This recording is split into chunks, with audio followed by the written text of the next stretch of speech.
ಮೊನ್ನೆ ನಡೆದಂಥ ಸೈಮಾ ಅವಾರ್ಡು ಎಲ್ಲರಿಗೂ ಗೊತ್ತೇ ಇದೆ. ಬಟ್ ಅದರಲ್ಲಿ ಯಾರ್ಯಾರು ಎಷ್ಟೆಷ್ಟು ಪ್ರಶಸ್ತಿ ತಗೊಂಡ್ರು, ನಮ್ಮ ಕನ್ನಡದ ಸಿನಿಮಾಗಳಿಗೆ ಎಷ್ಟೆಷ್ಟು ಪ್ರಶಸ್ತಿ ಬಂತು, ಯಾವ ಸಿನಿಮಾಗೆ ಪ್ರಶಸ್ತಿ ಬರಬೇಕಾಗಿತ್ತು,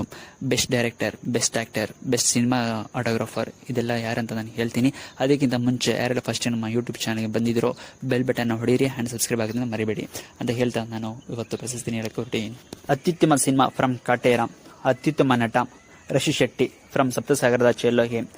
ಅತ್ಯುತ್ತಮ ನಟಿ ರುಕ್ಮಿಣಿ ವಸಂತ ಫ್ರಮ್ ಸಪ್ತಸಾಗರದ ಚೋಲೋ ಸೈಡ್ ಎ, ಅತ್ಯುತ್ತಮ ನಿರ್ದೇಶಕ